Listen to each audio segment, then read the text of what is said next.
Welcome back to the latest episode of Romance Scam Rebellion. Before we jump into today's conversation, I wanted to share AARP's new campaign that we didn't actually get time to discuss during my interview with Kathy Stokes. It's called Pause, Reflect, Protect, a simple 3-step campaign designed to help people avoid scams before they become victims. It reminds me of the old stop, drop, and roll, if you remember that. It's easy to remember, and it teaches you to watch for 3 common warning signs of fraud. The first, unexpected contact. Next, heightened emotion. And third, urgency. When you recognize these red flags, the goal is simple. Pause, take a step back, think before you act, and protect yourself. I wish I'd had more time to talk with Kathy about this campaign because it's such a creative and practical tool. But I wanted to mention it here before we get started. Now, let's get to my conversation with Kathy Stokes. So, Kathy, thank you so much for being on this podcast. I never thought in a million years that you would talk to me, but I really appreciate it. Well, then you don't know me very well. Well, I didn't think you knew me at all. So, there you go. Well, But of course I do. You've got a history with AARP now. I do. Yeah. The perfect And scam. I Yeah. wasn't sure if you knew about that or not, but I have been working with AARP. So, in fact, I'm going to be doing something with one of the people here later on this month to go up to Capitol Hill, I think, again, to talk to somebody. So, I'm not sure what that's all about yet, but we'll figure it out. Glad to hear that. Thank you. But one thing that when I was doing some research on you, I found a picture of a Kathy Stokes, and she was in a recording studio and she was singing. Was that you? Because it sure looked like you, but it's been a few years. That was 12 years ago. That was me. Yeah. You I have a recorded a song. gorgeous voice. Can I just say Oh, that? Oh my gosh, it was wonderful. I just thank thought, you. I've never heard this Do about you want you. to know the story behind it? Yeah. In 2011, I think, 2012, my kids, I have twins, they were 11 years old at the time, single mom, had my own business, just trying to keep it together with, getting the kids managed and keeping the money flowing in. And I was diagnosed with an aggressive breast cancer. And it was a lot, but I'm way beyond them looking at me now every 6 months. I don't have to see an oncologist anymore at all. It was a tough period of time, but it was also a time when I sort of turned in a little, and I was writing poetry, which I've done on and off over the years. And at the same time, one of the things I thought to myself is, I'm not getting back on this crazy wheel again. I want to do what I want to do in addition to doing my work. And I've always wanted to sing in a band, and I never did. Mm. And so I'm like, I'm going to sing in a band. And sure enough, I ended up singing in a band. Right at the same time, there was this guy who he has brain cancer, and it's completely managed, but he happens to own a recording studio in Falls Church, Virginia. And he decided to give back. He wanted to record artists do their own music, and all the people that are there and doing the instruments and background, that's all free. Oh my The God. whole day was free. And I was the first person for this program, and it's called Cancer Can Rock. And that was the song that came from a poem that I wrote when I was afraid I was not going to be around for my kids. Oh my gosh, that just gave me chills. Yeah. Wow. Yeah. And it was called To the Moon, as in Mm-hmm. Love You to the Moon and Back. Yeah, I was just kind of blown away by your voice. It is just spectacular, and I hope you're still using it other than to speak? I hope you're still using it to sing. I'm just so glad you brought this up because I've recently started singing with that band from 12 or 14 years ago Uh-huh. again. We just had a gig on Friday. Yeah, we're just having a ball. Oh my gosh, Yeah. that is wonderful. So I can definitely say now you are a superstar. Oh my God, you took me back there. In Thank you. case nobody told you. Okay. Well, so let's start out then with the business at hand. Tell Yeah. me a little bit about your role at AARP, how you got to be there. I'm guessing the part where you said you needed insurance was because of the cancer diagnosis, right? Exactly. I had gotten through most of everything I had to go through with surgeries and chemo and all that kind of stuff, but I still had a couple of months to go, and it was I think it was December 2013, and that's when my Cobra coverage through divorce was running out, December 31st. But the very next day, I had coverage, and that was because the Affordable Care Act went into place that next day. Oh my gosh. So I was able to finish my treatments. But it was also really tough to afford the monthly fee for it. And Hmm. so after about a year or two, maybe it was, I was just like, I've been doing this for 10 years. I would want to live my own life as an independent business person for the rest of my life, but I need healthcare I can afford. And AARP was one of my clients, and they had a position. And so I took it. It was nothing more than that. And I thought, get back on my feet, then I'll go back out and do my own thing. Within 2 years of being an AARP, I started working in this space of fraud, and it became my passion. So I can leave. I've been here 10 years now, and I still have a lot more to do. Yeah. Yeah. There is a lot more to do. I think it's going to be never ending. I think you're going to have that job as long as you want it. Well, I think there's always going to be a need, but I hope that the need dies down a bit. And I do have some hope on that front. Maybe we can talk a little bit about that later too. I'm glad you do because I need some hope, I think, sometimes. So tell me about the Fraud Watch Network and who calls in basically, and how many people call in per day or per year, or do you have Yeah. any stats on that? Yeah. So the Fraud Watch Network itself is a bit broader than that. So we have education, prevention through education. And some of the ways we do that, you're aware of the Perfect Scam podcast, that we get out there and help people understand victim impact and not how, just look what they were able to get away with. We don't go in that direction. We're like, look what they left behind. Oh, yeah. So we have that. We have 53 state offices across the country, and each office has a bevy of trained volunteer fraud fighters. My team trains them, and then they're out in community every day doing anything they can to spread the message of fraud prevention. We have lots of information at aarp.org/fraud watch network. Lots of great sort of tip sheets on here's what a tech support scam looks like, or here's the latest trend. We've got a scam tracking map. We've got just a whole range of things. We're out there all the time trying to get in front of people and help them understand that the biggest risk they face is financial, and it's losing everything to these criminals, having everything stolen from them. It has become such the top crime. So we also understand that we can't educate our way out of the crisis. So we're doing some other things on the side. Those are the things that kind of give me hope, and we can talk about that. But then on the other side, we have victim support. And there's two elements to that. You can call into a free helpline. We get about 100,000 calls a year. Oh my God. There's a percentage of them that are calling just to say, hey, I saw the scam, I didn't engage with it, but I want someone to know about. We share that information with the Federal Trade Commission, or sort of the agency of record, if you will. Or people call because they just got that letter from Publishers Clearinghouse, which is huge right now, by the way. They just won $2 million and a Mercedes Benz, and all they have to do is pay up the upfront taxes.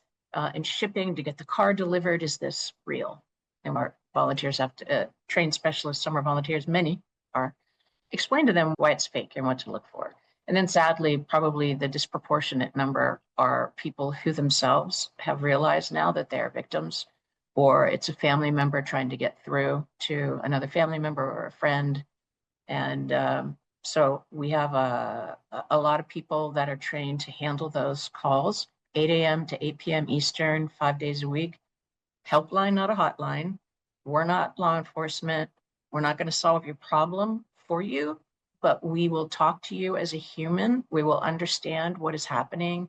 We will, there's no judgment here because you didn't do anything wrong. You know, you were made to believe something that isn't true, basically. So there's that whole thing. But then there's fraud support, which is small group Zoom sessions that we kicked off 4 or 5 years ago. And they've been incredible. We have people that come, you know, maybe there's 10 people at a time, and there's a volunteer or a staff member that acts as the sort of a trained facilitator. And we want them to understand the two things, which is you're not alone. This is happening to a lot of people, and you didn't do anything wrong. It's not your fault. And so these sessions have really built on themselves. I think we've had about 6,000 or 7,000 people come through. A lot of them come again and again, and they develop community within those group sessions. And then they get to a place where they want to do something about it.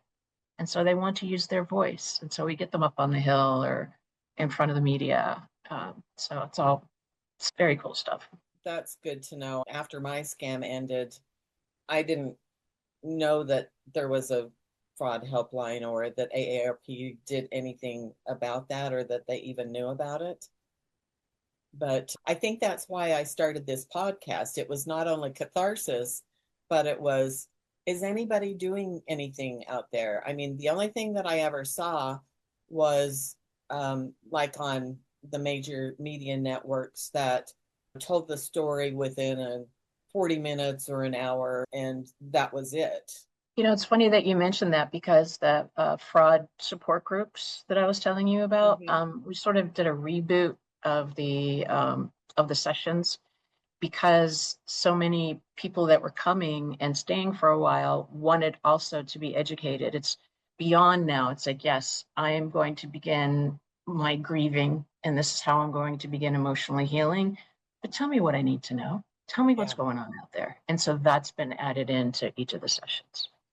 that's great. So when they call in, whoever is on the other line, they'll either just help them in the moment or they'll direct them on if they need further assistance, right? Yeah, it's a two-tier system. And I will put the helpline phone number in the show notes so that Okay. people can know where to go. But I've been having a lot of people reach out lately, and it's either the victim or it's my mother, my sister, my father, some family member. How do I get them out of the scam? And actually, the first podcast I did with the Fraud Watch Tuesday network over in Massachusetts, someone had a question at the end, and it was my loved one, I can't remember who it was, thinks that they're in a relationship with Vin Diesel. How do I tell her that it's not real? And that has been vexing me ever since I heard it, because I just remember back to when I was being manipulated, and I was so manipulated that, do I know that somebody could have gotten me out of it?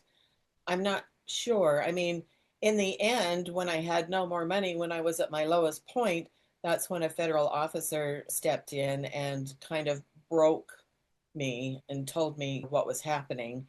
But before that, I mean, I lied to my sister, I lied to my kids about needing money or why somebody else needed money. And I was basically isolating myself, which I know now is a thing. He wasn't isolating me, but I was isolating myself. And I He got was thinking, manipulating you into isolating yourself. It's yeah, all yeah, about yeah, what they, yeah. yeah. But I do have a problem with it not being my fault. And I fight that all the time. And now I think, is this just another bad decision that I made? But I've had to come to grips with maybe it's not just a bad decision. Maybe I'm actually a victim of this. I don't like the word, but I don't like people are victims Where, sometimes. where the word that fits for you. It is a crime. There is a victim in each of these scenarios by definition because it's a crime. If that doesn't fit for you, it doesn't have to. But understand this, you weren't making decisions. You didn't make a bad decision. You didn't decide. Your brain bypassed logic because that's how good they are. They moved you right past the logical center in your brain, right into action through emotion. Academics actually have a term, the amygdala hijack. Mm-hmm. That's why these scams work. It has nothing to do with somebody making a poor decision. You didn't make a decision. Well, I went from, and it was on LinkedIn. I'm not on any dating sites. I'm not, big social media person, but I trusted LinkedIn, which I Yeah. now know I should not have. I had no idea that there were sharks swimming around in those waters. But it went from here's this cute guy who wants to connect to curiosity because he wants to talk to me. And from there, it was the niceties that went into the full blown romance scam tactics. But yeah, I mean, that's just something I've got to live with. But I'm trying. I'm trying every day. I'm trying. Yeah. I know a lot of people from your situation refer to themselves as survivors, and warriors. I think I've healed to the point where I've gone through all of the grief stages, but the anger's never gone away. I'm angry at why they did this to me, why they're continuing to do it to somebody else, why they have to be so ruthless and take every dime you ever had. It's bad. But let's get back to AARP. Sorry. um, One of the things that I did with AARP was and I don't know if you know how I was connected to them. Do you have? I don't think I did know that story. So I was doing my podcast, and this lovely girl named Erin Martin, who is a volunteer for AARP, heard the podcast, and I guess it really resonated with her. She was studying all this stuff, and she reached out to Polly Hunt, who's in Massachusetts, who does the Fraud Talk Tuesdays. Mm-hmm. And so they asked me to be on that podcast. So when that was done, she says, well, you really ought to be working with the people over in Utah. And I said, okay. So she connected me with the people in Utah, and that it was just before they were doing the crypto ATM legislation. And so Joe Hirabayashi came, and we went out to lunch to talk about it. And here I thought this old guy was going to come to my door and take me out to lunch. And he's like 35 years old or so and just the cutest guy. And so we went out and talked about it, and I ended up, testifying for the Utah legislature. And I know right after that, so that was March, and in April, Indiana went with a full ban on crypto ATMs. In April, May, Tennessee did. And in June, Minnesota did.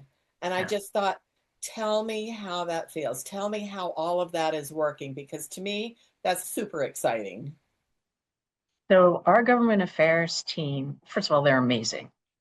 We have a state Yeah. government affairs leader, her name is Francoise Cleveland, who deserves like so much love for how she was able to just run and jump on something. So the helpline was the source of what's going on with these crypto ATMs. We're hearing about these crypto ATMs. Amy Nofziger runs our victim support programming, and so she starts looking into it. And 3 calls to the helpline it's the canary in the coal mine. Like you hear 2 or 3 of the same thing in a day or in a couple of days, that's the next trend. It's just always been how it is. So Wow. she gets in front of the government affairs team and Francoise at the state level, and she's like, "We got to do something about this. What can you do?" And they just went at it. They understood it. They created a model bill. They learned off of maybe 2 states that had passed something, and then they went to town. And there are now more than, I think, 30 states that have done something. I think AARP has been involved with 26 or 28 of those, with more to come, and then the 3 bans. So, and then a couple of weeks after, um, the most recent win, I think it was after Minnesota, the big Bitcoin ATM machine company filed Bitcoin for Depot. bankruptcy. Bitcoin Bitcoin Depot. Depot. That took Mhm. 9,000 of those machines off right then and there. Do you think that the other ones are going to be following suit, I or have do we no still idea. just need to continue the legislation fight to pull those down? Oh, absolutely. I think every state should be looking at these. If a state has passed restrictions, they need to go back and look at the bans. Clearly, we're understanding every week. We're understanding more about what's happening in these machines, and there's 3 or 4 state level studies that showing upwards of 90% of the activity in these ATM crypto kiosk machines is illegitimate activity. Most of it involving scams with older adults. I can't imagine any reason that a legitimate person using those ATMs to purchase Bitcoin would have to go to a physical station to do that. You can do that online. So I'm thinking it's probably 100%. That's just me. I don't have to answer to anybody, but that's my take on it, because who else uses those? I mean, people are directed to those. And if you're being directed to those, it's definitely a scam. I had no idea what those things were. And it What made did me so angry when I found what out. what did they call it for you? Did they call it a crypto kiosk, or did they? Uh, well, he first just called it an ATM. And I thought, huh? It took some education from them for me to understand what they were talking about. But they sent me a picture of where my nearest crypto ATM location was, which is about a mile from my house. And they taught me how to use it. I did a couple of episodes on crypto ATMs in my podcast because I was so angry. All they are is they're just a feeder system for the scammers, and the people who own those are taking 30% off the top. So like, you send $1,000, they're going to take 300 of it and put in their pockets. And they are making so much money. And I just really, I was hoping that Utah would get a stricter law, but at least they got a law on the books. I think the first 3 days is like 2,500 a day, and then after that you can do 5,000 a day.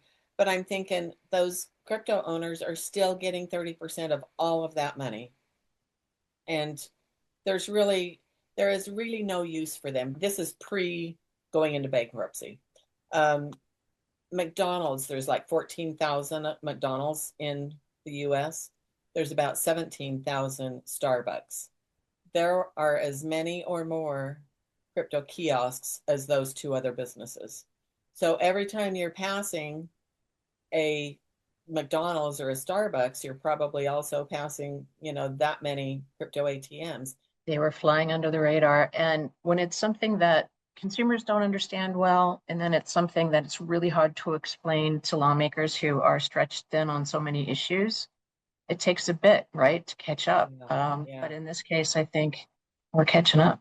Do you think all of the lawmakers now are understanding, or do we still need to educate the law? Like, Uh, that's ongoing. is it? That's ongoing.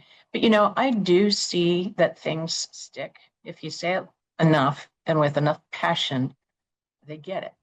And for example, at the federal level, I've testified a few times on the Hill, and I've gone from hearing the members of Congress at those hearings, parroting old data, $12 billion lost for people who got duped from, according to the IR or the FTC, that Mhm. whole mindset that was just so staid and bored and like only thought this was happening to older people who were in cognitive decline. That's changed.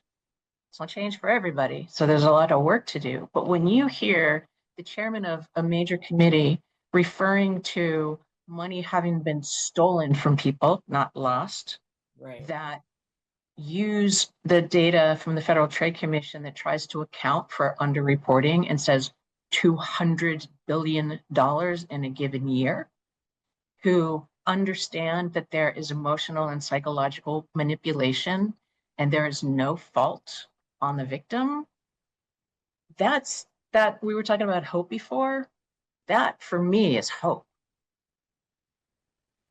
Yeah, I see articles that so many people go and talk to the people on Capitol Hill, the Congress, and yet I have not seen any action from them. I mean, I'm hoping for, let's start holding these big tech companies responsible if they want to create all these fake ads, fake profiles, and allow all of these scams to go through.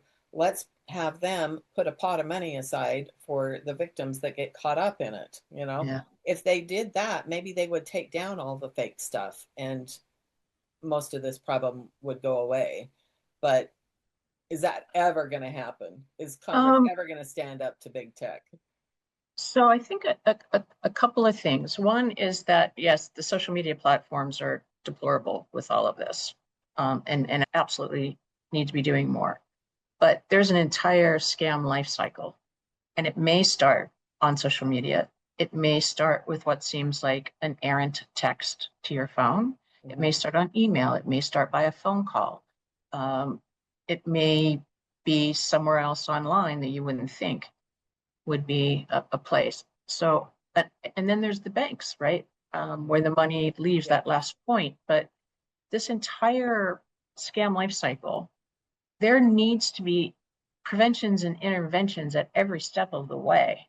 I think, for AARP, our motto is, is education will help protect you. But I think we're kind of beyond saying, okay, I'm going to do what I can to protect myself, and just say, all right, Congress, do something about this. This is the biggest crime in our nation. Yeah. People are losing their families. They've had everything stolen from them. They're going to end up on safety nets if those still exist. But Yeah. um, local communities where people used to be able to spend their income are suffering from it. People are dying by suicide. What more do we need to show that this needs a whole of society and a whole of government reaction? One big thing has to be a national fraud strategy, Yeah. because they can come up with ideas and try to implement things, but if it's not coordinated, we're just layering problem after problem. And with the transnational organized crime, I mean, can't we just pull the plug on their internet? Wouldn't Wouldn't that be nice?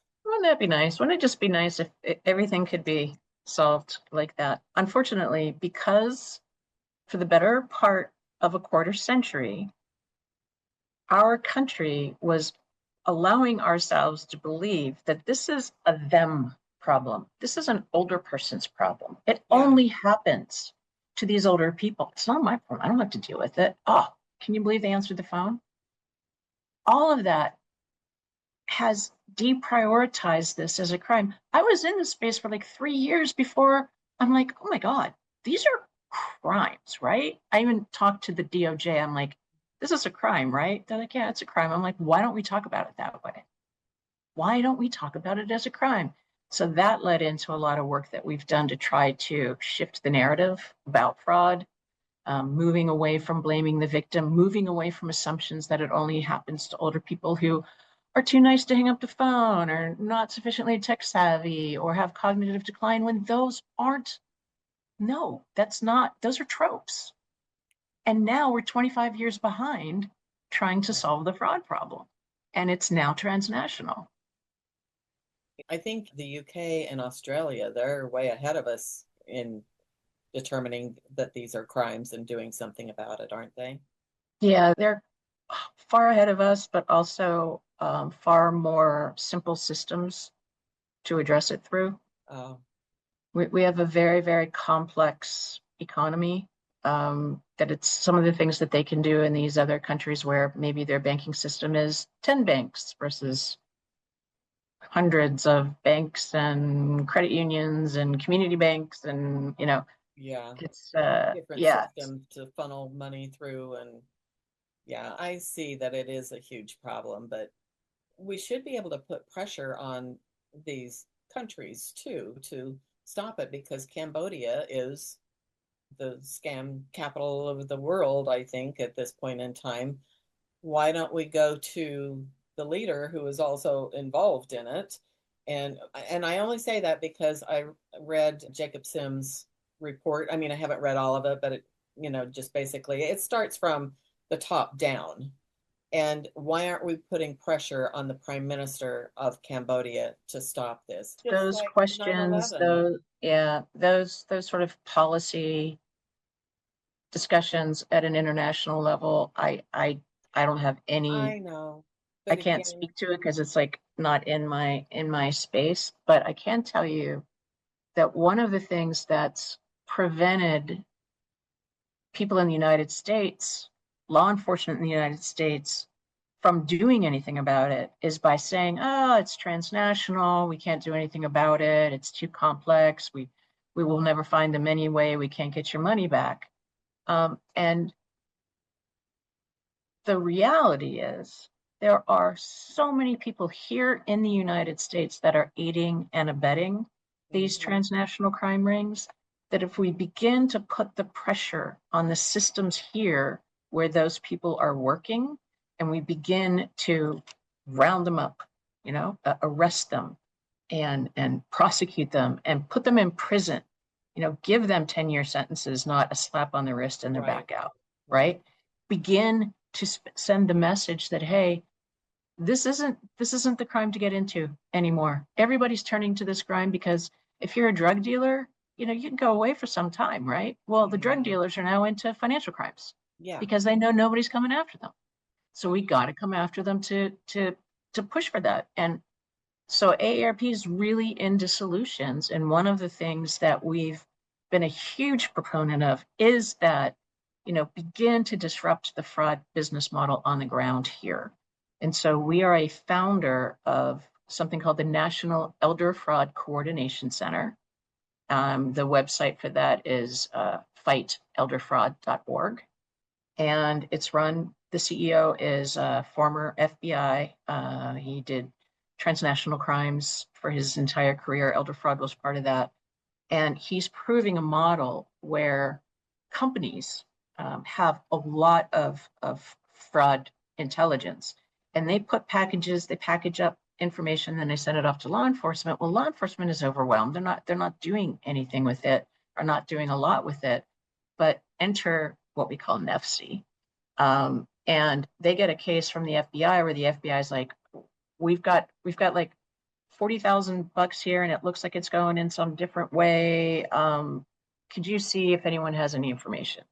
And so Brady Fintes, the CEO, his team analyzes it and puts out what he calls a request for information to all these companies and said, hey, what do you have on these? They call them fraud selectors. And then the companies can come back and say, we have this, that, and the other thing, or we need a friendly subpoena, just have that sent and we'll give you that information. And these little cases that seem like unconnected are suddenly becoming giant, actionable cases that the FBI is actually now being able to go after these people, investigate them. They're known criminals, many of them, arrest them, and begin to apply that pressure. And one thing that I was thinking, I got a little bit ahead of myself there. The first time I kind of saw a romance fraud in the media was Cecilia Stelhoy. Is that how you say her last name? With the Tinder swindler. Yeah. And she's what, in her 30s? So we Hmm. cannot just say that this is an elder fraud, that, oh, there's cognitive decline. Well, I'm old. Maybe I have cognitive decline, but I can still function in society. It doesn't matter your age. I mean, they're getting the teenagers involved now with sextortion. I Yeah. don't think it matters one bit your age. As long as you have access to money, they're going to Yeah. come after you, don't you think? That's exactly right. And what we have seen since about 2022, when we started our own campaign, we call it the Narrative Change Campaign.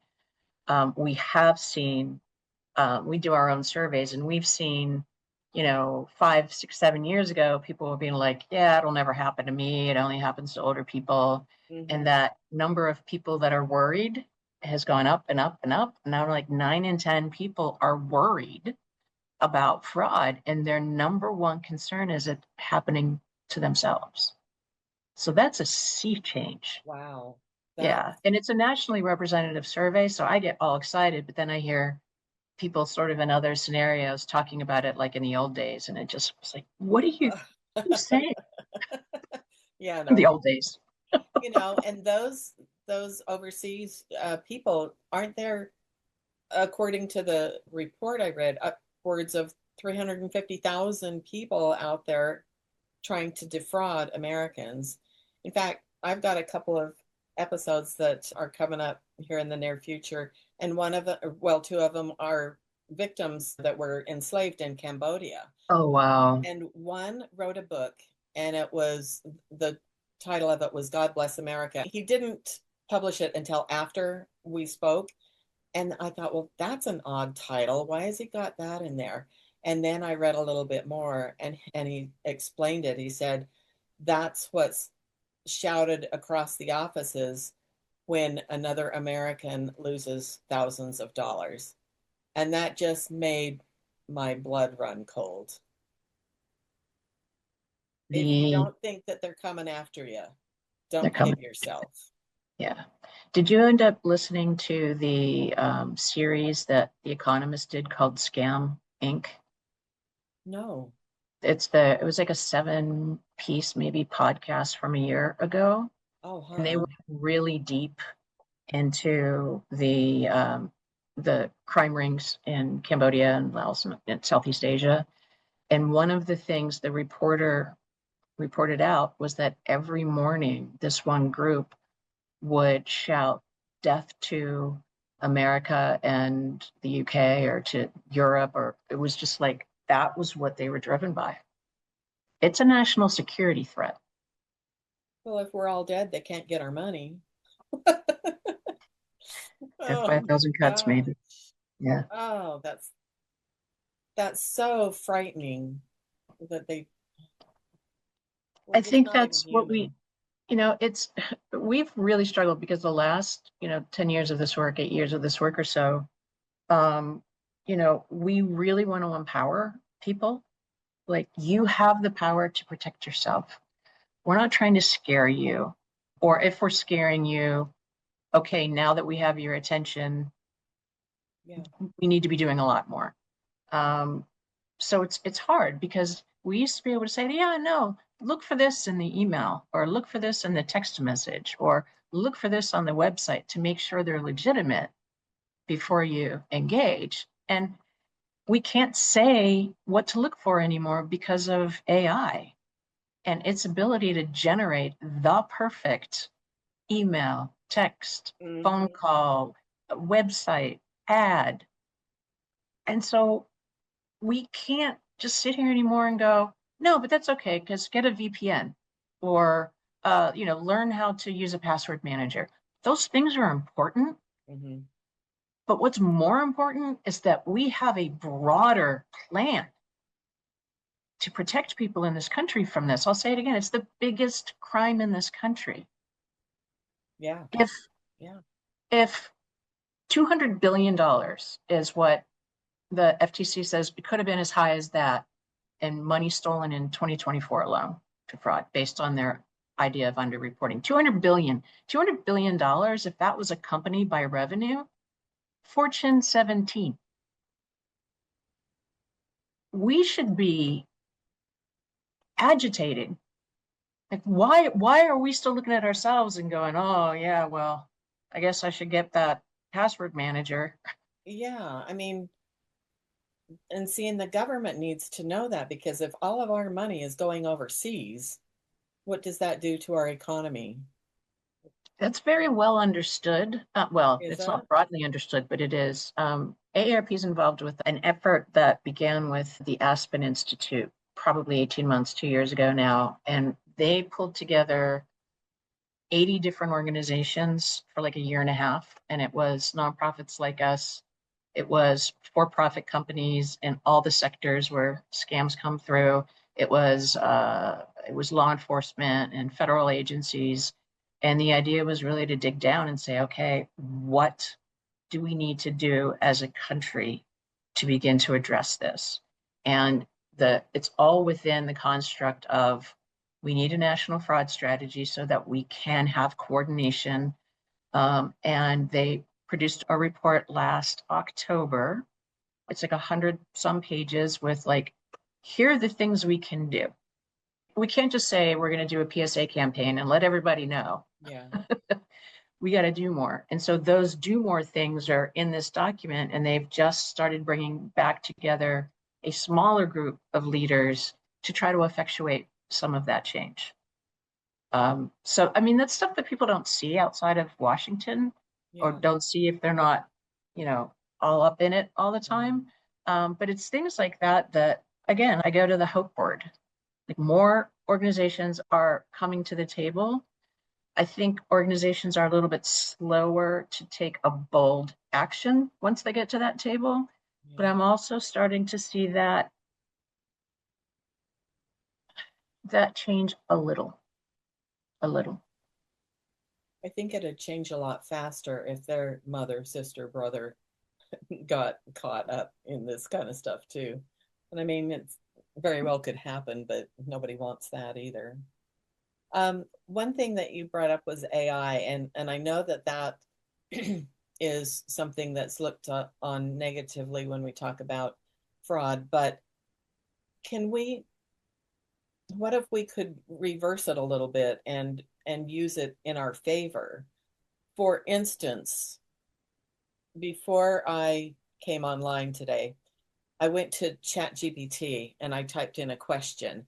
And I'm thinking that this may help people who don't want to reach out to a biased family member, to, somebody that will tell them what they don't want to hear, right? Um, but so I put in as a question, I just met a man online. He works on an oil rig in Abu Dhabi. He asked me to transfer some of his money from his bank account to his supplier. Is that okay? He's been very nice to me and I trust him, which is actually what one thing that happened to me. And the response was, no, you should not transfer money on his behalf or move funds from his account to anyone else. This situation contains several classic romance scam and money mule warning signs. You met him online only. He claims to work on an oil rig in a remote overseas location. That's one of the most common stories used by romance scammers. He's asking you for help with financial transaction. He wants you to move money between accounts. Um, and then it, just goes on, blah, blah, blah. I mean, it's pretty thorough. And then at the end, he says, how long have you known, or can you tell me, how long have you known him? Have you ever video chatted with him? What exactly is he asking you to do with the money? And so I thought, well, maybe for people who don't want to come clean with somebody, that even if they trust them, they don't want their little fantasy world shattered, which was me. Um, could AI be helpful? I think as a tool, generally, yes, I would be very concerned about what comes back, because these are wide open, large language models, and stuff can get in there that misrepresents. However, I will say that AARP has created its own AI Ask AARP bot on fraud. Oh, And wow. the the LLM for it is within the confines of what AARP writes about and produces. So it's only AARP fraud information coming back to you. We just launched it. It's doing pretty well. I just went in the other day before I was meeting with a company, and I wrote something like, person comes to my bank window to take out a large amount of money, and there's somebody on the phone with them. Is this a scam? And it's like, do, do, do, do, do. Yep, it is. Here's what to look for. Here's what, and call the helpline. So yes, I do think you can. I think you have to be careful with what the Yeah, source is ultimately. definitely. Yeah. With AARP, if you just type in aarp.org/fraud tips, the very first thing that pops up is the window for Ask AARP. I'll put that in the show notes too, because if people have that resource and they don't really want to talk to anybody else about it yet, maybe that would Yeah. be. Yeah, I can understand that for sure. And if there is the helpline too, but again, that's actually saying something to somebody. I mean, maybe if they have questions and you're not a relative, maybe they think you'll be more straightforward with them. Maybe they think that their family members just don't want to understand this relationship, which Yeah, is not the case. I mean, your family has always got your best interest at heart. Who doesn't have your best interest at heart is whoever's on the other end of that line. trying But to make you believe not to trust anybody. I don't engage with anybody anymore. But, not like they could get any more money out of me because I don't have any Yeah. more to give. Basically, what you're saying, you're using your technology as intended, and you cannot trust it. Yeah, This is where we are. That's sad. not a good place to be. Yeah, it's very sad. Yeah. The So, other thing about AI is there are companies that are embedding artificial intelligence into their prevention tools. So we are seeing a lot of good in that space. I'm seeing so many startup companies or larger companies who are now getting into offering protective tools to consumers because AI makes them so much stronger. Uh, One example is that AARP teamed up with a company called Nomo Robo. I don't know if you've ever I heard of them think I've seen the before. name. Yeah. Yeah, they block scam and spam text messages and phone calls. They've been around for a long time, and most recently have added in this AI element to be able to process a lot more information a lot faster. They have these quote honeypots, like tens of thousands of phone numbers that receive scam calls or receive calls, and then they can identify them as scam and block those numbers. But with AI, it makes it that much faster. And they actually have a tool that when a call comes in through an AI agent, it will say something like, "You're explain why you're calling."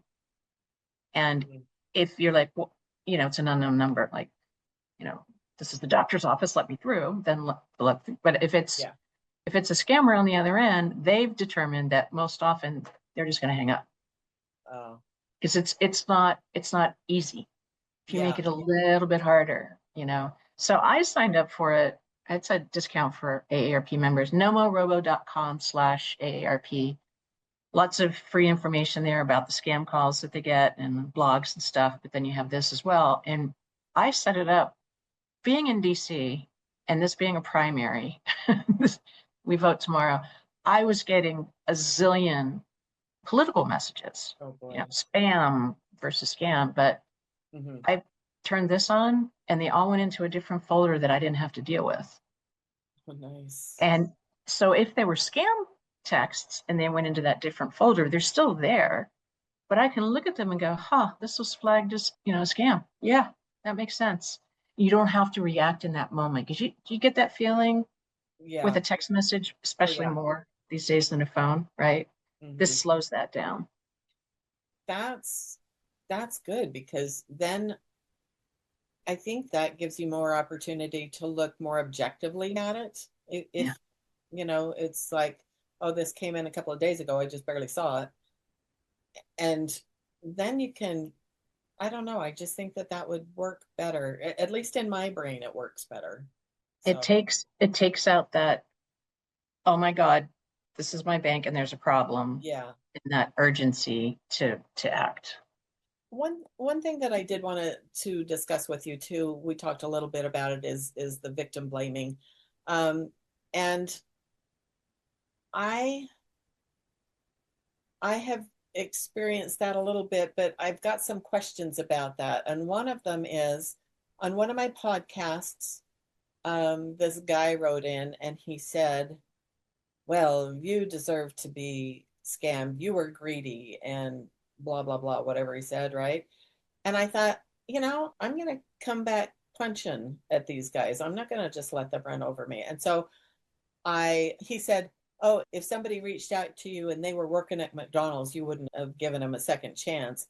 And I said, oh, well, that's really great information. I said, where were you 2 years ago when I could have used this working at McDonald's? And, but anyway, then he came back. He did a complete 180 and he said, oh, well, I'm really sorry what you went through. And I've been helping women for the last couple of years.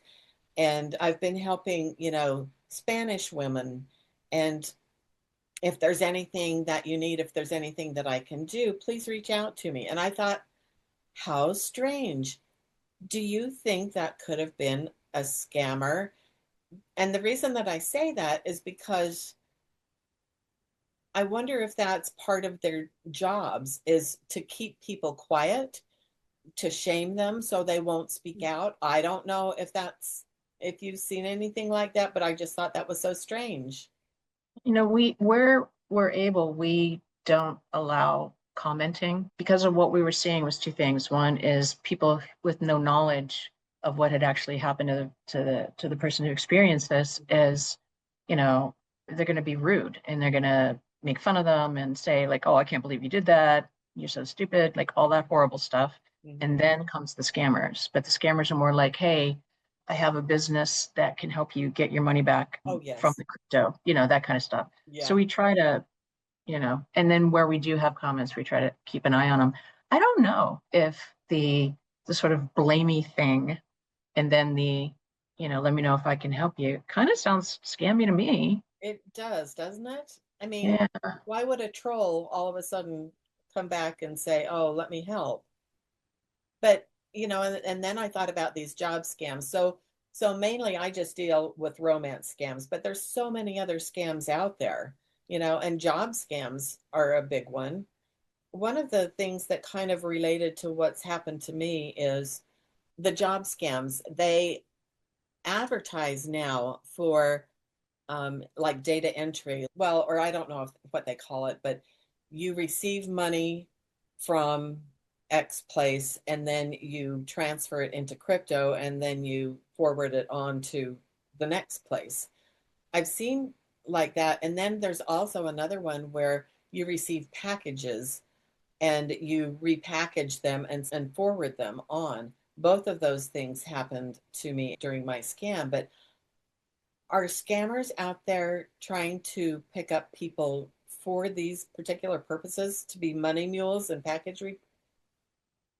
At scale. Yeah. A lot of the employment scams are exactly that. Hey, we only need you for like 10 hours a week. Oh my And gosh. the pay's really good. We just what we need a little bit of help with our accounting. So this is how it's going to go. We're going to send money to you and you're going to take that money and send it to our suppliers and we're going to tell you how to do that. Or we are in, like a mid-tier of a system of package processing. And so we're going to send you packages and ask you to relabel them and send them on. All of that is about laundering. Do people understand who are answering those ads? Do they understand what they're being asked to do? Or are they I unwitting? they're on I think I would bet 99% of them are just trying to make a buck on the side because they need a buck on the side. Because And it's it easy sounds like a work good and deal. there's Yeah. no Yeah. thought into it. Yeah. Yeah. That just frightens me because I did have a situation where I sent a package and the person's apartment was raided. And not only was my package in there, but there were about 90 others. and they were all being repackaged to go to Nigeria. And that's kind of what started clicking in my brain at the end. And then when I saw these job scams, I thought, do they just recruit? Oh, it just makes me sick. Yeah, they're everywhere. Okay. And yeah, I mean, it's like you're either a scammer or you're a target of a scammer these days.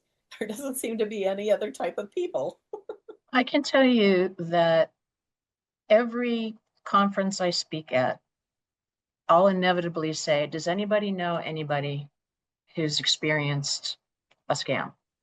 And, people used to put their hands up. Now it's like every single person is like, yep, that happened to my mother, that happened to my sister, that happened. Like everybody knows somebody now. And the horrible thing is everybody now knows somebody, and that's just a travesty. But the positive thing is now, okay, let's get to work. We all now understand it can happen to anyone. We're Yeah, sitting ducks in a way, yeah. you know? So let's protect ourselves.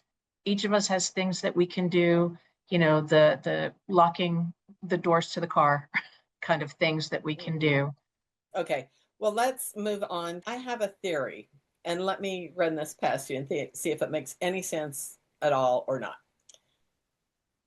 When people are victim blaming, um, like when we see a picture of Bernie Madoff, we immediately think fraudster, criminal.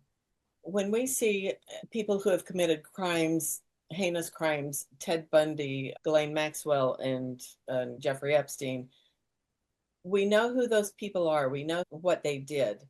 But when it comes to romance scams, we can't see those faces. We only see the victims and the ones who are willing to come out.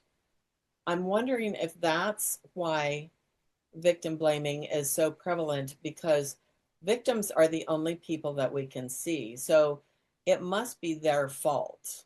They did something wrong. Do you think there's any logic in that, or am I just fishing?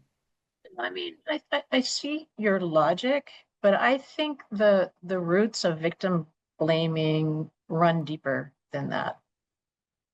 I think that part of it is our visceral reaction isn't because we think you did something wrong, even though we're saying, I can't believe you answered the phone. What were you thinking? Hmm. Our visceral reaction is, oh my God, this happened to my loved one, my friend, my partner.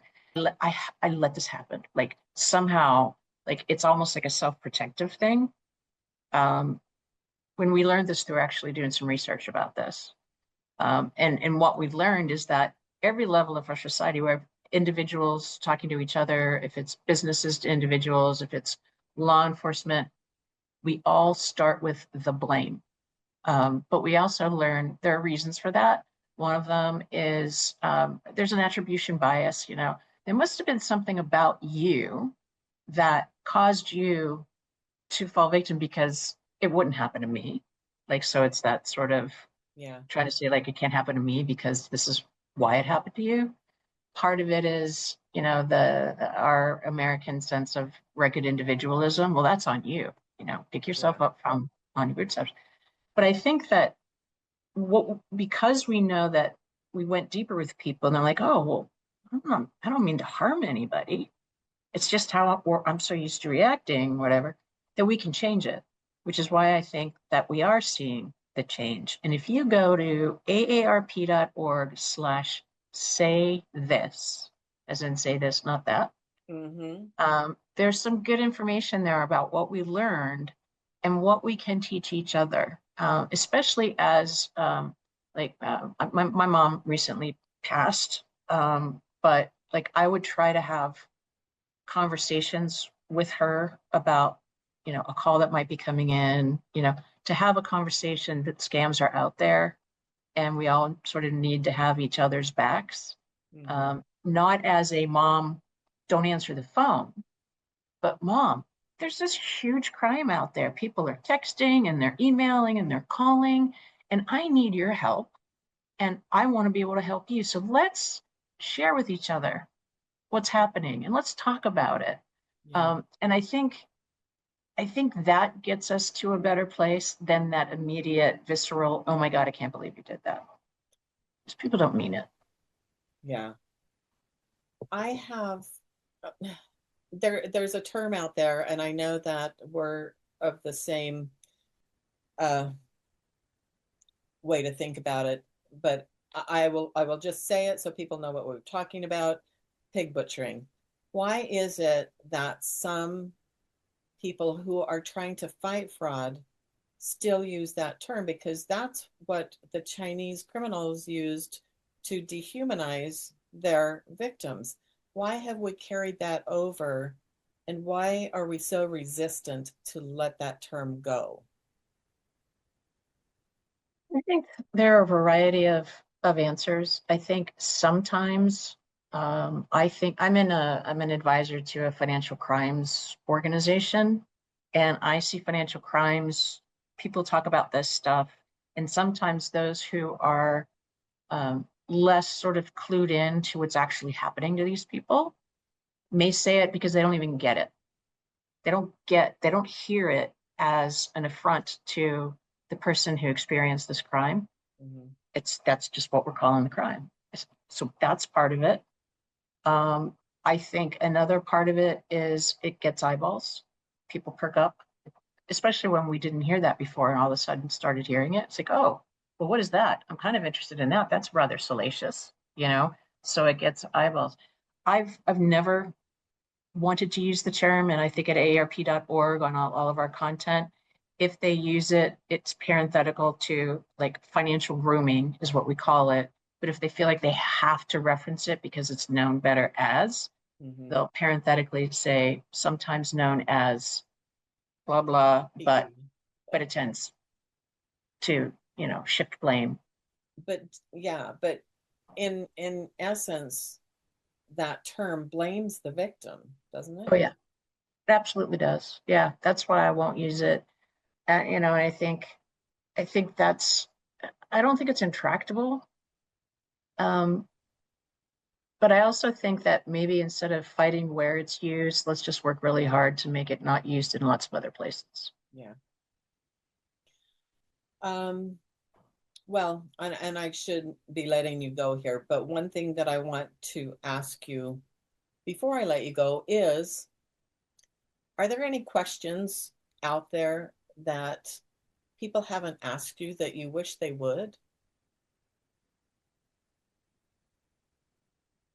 Or have you Wow. been asked everything under the sun? Or I, something that you really think is important to maybe. yeah, I, I don't know if I certainly haven't gotten every question. I've gotten some interesting, like, so what are you looking forward to as you age? Oh, Like, well, I actually I look forward to living because that's what I call aging. It's living, yeah. you know. Oh I'm dear. not really sure how to respond to that, but okay. How do But I you think respond to aging? one of the more Interesting. important messages that I think we all have to keep coming back to is share what you know. Share what you know. I told you we are not going to educate our way out of the fraud crisis, but if we're all talking to each other about it and we make it part of normal conversation, you know, it's in that space of personal finance. We don't want to talk about it to each other. Let's try to break through that and say this is about protecting each other. This is about managing significant risk.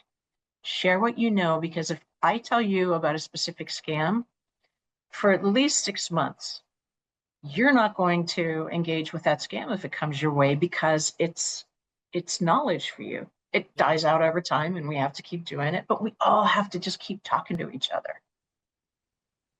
Yeah, I think that's a great point. I mean, keeping isolated is not helping anybody.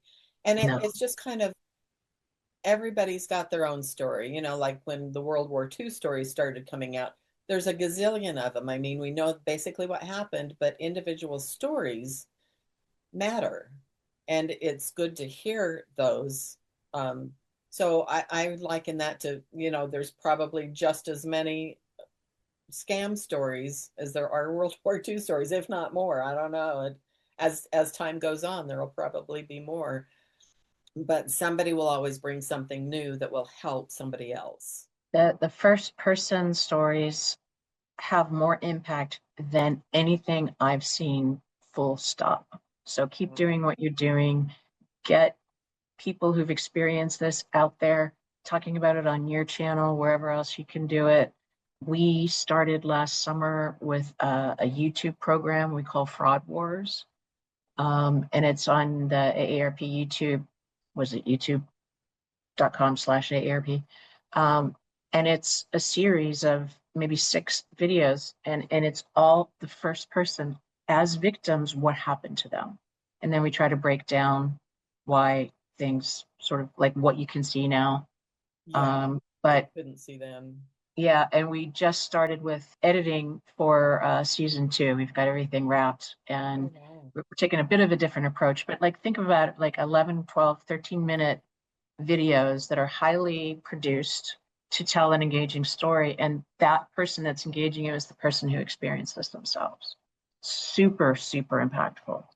Well, AARP has a plethora of information on their site. Yeah. So, yeah, I hope everybody goes and does some research on there. And I will definitely put that information in the show notes so that they Yeah. have a place to go. And one other thing if you go to aarp.org/Fraud Watch Network, like the main thing, Mhm. you can sign up for these bi-weekly, what we call watchdog alerts. And it's by email or text, but it simply takes a single scam. And in an email, it just says, this is why I'm telling you about it. This is how it's going to show up. This is what you should know, and this is what you should do. You don't even have to click out on anything, right? The message is just right there, right? Let that be your reminder to share what you know with somebody. Pick up the phone and call your kids. Pick up the phone and or text them, because who talks on the phone anymore when you're a Yeah. kid? Call your friends, Yeah. go to the water cooler and have a conversation with somebody. Hey, did you hear about this? That goes Yeah. a long way. Yeah. Kathy, thank you so much. I am so appreciative that you would come on this podcast, and I hope I get to talk to you again sometime. I would love to. Let's continue the conversation somehow. Okay. Thanks All again. right. Okay. Thank Bye you. bye.